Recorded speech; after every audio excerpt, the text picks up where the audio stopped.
कैसे कर लिया ये बता मुझे। तुम डीसी को कैसे कर लिया गाली गुलाज मत करो, बंद किया तुम उसके बाद थाना प्रभारी का लोग अपने देखेगा। जोड़ा पोखर थाना क्षेत्र के फुसबंगला जामाडोबा मुख्य मार्ग पर रेलवे क्रॉसिंग के समीप शुक्रवार को ट्रक की चपेट में आकर एक मोटरसाइकिल सवार व्यक्ति समीत खान की मौत हो गई थी। 24 घंटे बीत जाने के बाद भी मुआवजा नहीं मिलने से नाराज लोगों ने शनिवार को झरिया सिंदरी मुख्य मार्ग को जाम कर दिया। सड़क पर टायर जलाकर नारेबाजी करते हुए मुआवजा की मांग करने लगे। घटना के संबंध में बताते हैं कि मृतक रमजानपुर में अपने बीबी बच्चों के साथ रह रहा था।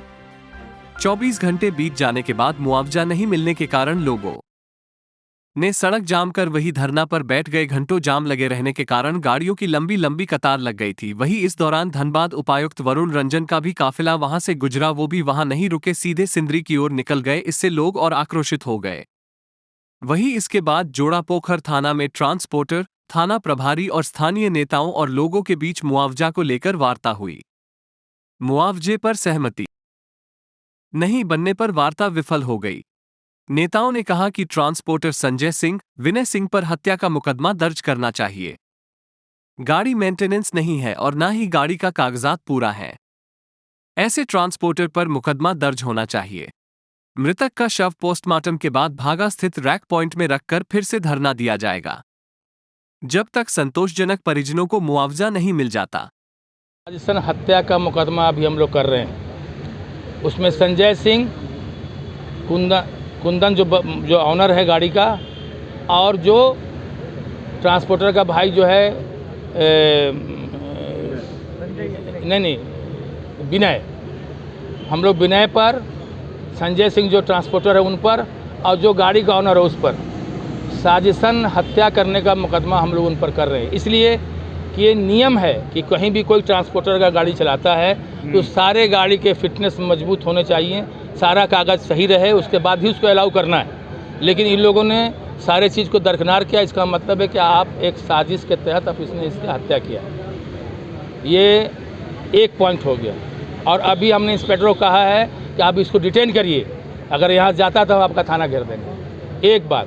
दूसरा बात ये है कि हमने 24 घंटा का समय दिया, अभी इस पर कोई लोगों ने निर्णय नहीं लिया। रैक पॉइंट बंद, अभी हमने रैक पॉइंट बंद कर दिया गया है।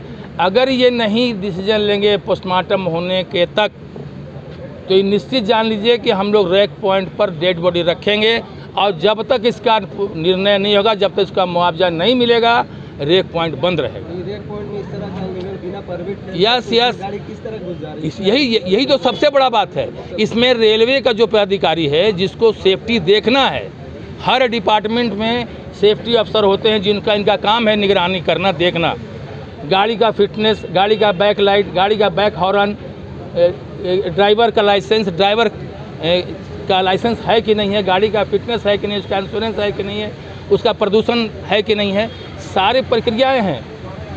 उसमें सिस्टम बना हुआ है। आप उसके मापदंड से अगर आप कंप्लीट होते हैं तो आपको गाड़ी अलाउ करना है ट्रांसपोर्टर को। अगर आप नहीं करते हैं, अपराध करते हैं, ये अपराध माफ़ के लायक नहीं। इन पर हम लोग इन पर साजिशन हत्या का मुकदमा अभी कर दिया हूँ, और दिनेश जी डिटेन होंगे। अगर दिनेश जी को डिटेन नहीं करती है पुलिस, तो हम लोग थाना घेरेंगे।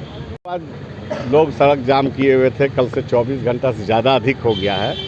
एक बच्चे का रैक पॉइंट से गाड़ी जो निकली थी, जिसका fitness fail, insurance fail, driver का लाइसेंस फेल, ये लोग सारे लोग, एक नौजवान लड़का 32-35 साल का लड़का है जो अब घर सारा आश्रित उसी पर था, उसकी एक्सीडेंट दुर्घटना में मृत्यु हो गई। वार्ता के लिए यहाँ पे थाना में लाया गया। हम लोग जब रैक पॉइंट बंद किए तो वार्ता के लिए आपके जो ट्रांसपोर्टर है संजय सिंह, उसी का भाई है विनय सिंह, वो आया हुआ है यहाँ पे। तो वार्ता में ये हुआ कि पीड़ित परिवार का कहना है कि उसी से आश्रित था हमारा, उनके 2 बच्चे हैं, 25 लाख का डिमांड था। हम लोगों ने कहा कि पूरे ज़िला में ट्रांसपोर्टर के द्वारा जो भी एक्सीडेंट होकर के मृत्यु होती है, उन्हें 15 लाख रुपया दिया जाता है। चाहे निरसा हो, आपके टाटा जमाडुआ हो, आपके लोधना में जो भी ट्रांसपोर्टिंग चल रहा है, मृतक को 15 लाख तत्काल तुरंत दे दिया था। बाकी जो इंश्योरेंस क्लेम होता है वो मृतक लोग अपना लड़के लेते हैं। इसका तो इंश्योरेंस भी फेल है। अब इस स्थिति में ट्रांसपोर्टर को 15 लाख रुपया का जो डिमांड है वो देना चाहिए। ट्रांसपोर्टर अभी तक नहीं। यह वार्ता ये हुआ है कि हम लोग पोस्टमार्टम के लिए आप भेज दीजिए। हम प्रशासन को डिस्टर्ब, लॉ एंड ऑर्डर को डिस्टर्ब नहीं करना चाहते। आम आदमी को हम लोग डिस्टर्ब नहीं करना चाहते। हम लोग ये कहे हैं कि आप उसको पोस्टमार्टम के लिए आप भेज दीजिए। पोस्टमार्टम के बाद हमको लाश दे दीजिएगा। हम लोग उसको रेक पॉइंट पे जाकर के बैठेंगे। जब तक मुआवजा उस गरीब को नहीं मिलेगा रेक को चलने देंगे। आप कैसे हम ट्रांसपोर्टर से सवाल किए, रेलवे प्रशासन से भी सवाल है कि रेल में आप कैसे, आपका ट्रांसपोर्ट गाड़ी घुस रही है जिसका फिटनेस फेल है, लाइसेंस फेल है, इंश्योरेंस फेल है, मतलब सारा चीज़ फेल है, वैसे गाड़ियों को चला रहा है, ओवरलोडिंग चलाया जा रहा है। तो इसलिए निश्चित रूप से अगर पोस्टमार्टम तक ट्रांसपोर्टर अपना विचार कर ले, उस गरीब पीड़ित को जो मुआवजा है उचित मुआवजा दे दे, स्वतः हम लोग हट जाएंगे वहाँ से। फिलहाल ट्रांसपोर्टर का यहाँ पे पूरा गलती नजर आया है। आप लोग ट्रांसपोर्टर के खिलाफ क्या अब आए तो मामला आ गया है, मेरे बात सुन लीजिए। ले लीजिए, दे देंगे। देखिए, जहाँ तक हमको लगता है कि थाना प्रभारी, हम कल भी स्टेटमेंट दिए थे कि थाना प्रभारी लापरवाह है और दलाल है। ये भी हम पहले भी आज भी बता रहे हैं। अगर वो चाहती तो ये जो आज माहौल क्रिएट हुआ नहीं होती। और अभी बता रहे हैं कि थाना प्रभारी अगर चाहेंगे तो 5 मिनट में सॉल्व हो जाएंगे, सब अपने अपने घर चल जाएंगे, लेकिन वो नहीं चाह रहे हैं।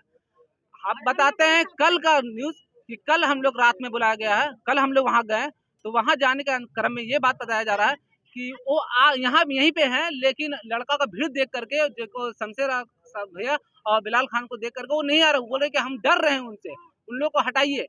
तब फिर किसी कारण उन लोग ऑटोमेटिक वो लोग हट गए। फोन आया कि नहीं आया कि वहाँ पे खुद गए, नहीं मालूम हमको।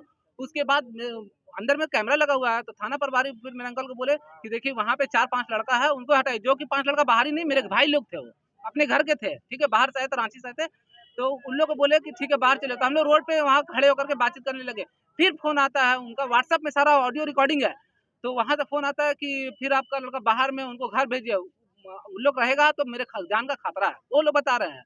तो फिर हम लोग बोले कि काम करो बाबू, तुम लोग जाओ, जैसा होगा हम इन्फॉर्मेशन तुमको दे देंगे। कि प्रशासन बोला है कि कल सुबह 8 बजे तक कुछ ना कुछ सुविधा आपको मिलेगा, उचित मुआवजा के साथ मिल जाएगा। उसके बाद सबको भेजने के बाद फिर हम गेट के पास थे, जो कि आप लोग खुद जान रहे कि हम उनका साला हो गए। उसके बाद बोलता है ये लड़का को भी हटा दीजिए। तब मेरे अंकल बोले जब सब हट जाएगा तो हम क्या करें, एक काम कीजिए, आप खुद उससे बात कर लीजिए, क्या मुआवजा देना है, क्या करना है। और हम लोग को बता दिए, लेकिन उन्होंने नहीं बुलाया, ना बुलाया। अभी सुबह में बुला लिया, लेकिन वो लोग नहीं आए हैं। ठीक, क्यों हटाया जा रहा है? हमको जहां तक लगता है कि बहुत बड़ा पावरफुल का हाथ उनके चला गया, जो कि इनके नीचे दबे हुए हैं। और मैंने वहां एसएसपी साहब को खबर किया फोन नंबर से कि सर आपको कल का न्यूज़ कुछ पता है? बोला क्या मामला? हम बोले कल सर, कल का डेड बॉडी अभी तक कुछ नहीं हुआ। बोलता है कि ठीक है आप पेपर भेजिए, हमको जानकारी नहीं है, लेकिन आप पेपर भेजिए। तो मैंने डीसी ऑफिस को फोन किया, डीसी ऑफिस बोले कि ठीक है एसडीएम को फोन कीजिए, लेकिन उनका नंबर मेरे पास नहीं मिल पाया। फिर सीओ को फोन किए, सीओ साहब भी बताएं कि मेरी तबीयत खराब है। और यहाँ के जो विधायक पूर्णिमा सिंह दीदी है, उन्होंने यहाँ आउट ऑफ स्टेट है, ठीक है, नहीं आउट ऑफ डिस्ट्रिक्ट है, लेकिन उनके प्रतिनिधि साहब आए थे, लेकिन उनसे भी कुछ बात नहीं बनी। अभी ये बात करना चाहते हैं कि मुख्यमंत्री श्री हेमंत सोरेन जी, अगर ये मेरी बात आवाज उन तक पहुंच रही है तो आप जल्द से जल्द इस पर कार्रवाई किया जाए। ये आप हमारे डीसी साहब जो यहाँ के हैं और एसएसपी साहब है, उनको इनका इन्फॉर्मेशन जरूर दे, क्योंकि मैंने कल से ट्विटर हैंडल को ऑपरेट कर रहा था, लेकिन किसी कारण से नहीं हो पा रहा मेरे से। लेकिन हेमंत सोरेन से मैंने लगातार प्रयास किया है, और लगभग आपको हम बता देते हैं कि मैंने 24 घंटा हो गया है, लेकिन क्या उनके पास में न्यूज़ नहीं जा रहा। और आपका टाटा हॉस्पिटल मर्चरी में रखा हुआ है, और मैंने जो साइट से निकाला है झारखंड सरकार का, उनका नंबर 0651228150, उन पे कॉल सीएम साहब का भी नहीं लग रहा है। मैंने कॉल करके देख चुका है, लेकिन नहीं लग रहा। अगर हेमंत सरकार जी से अगर थोड़ा सा भी अगर उनको इन्फॉर्मेशन मिल चुका है तो तुरंत का तुरंत एक्शन ले, अदरवाइज मैं नेक्स्ट ईयर में आपका सरकार नहीं बनेगी तो नहीं बनेगी।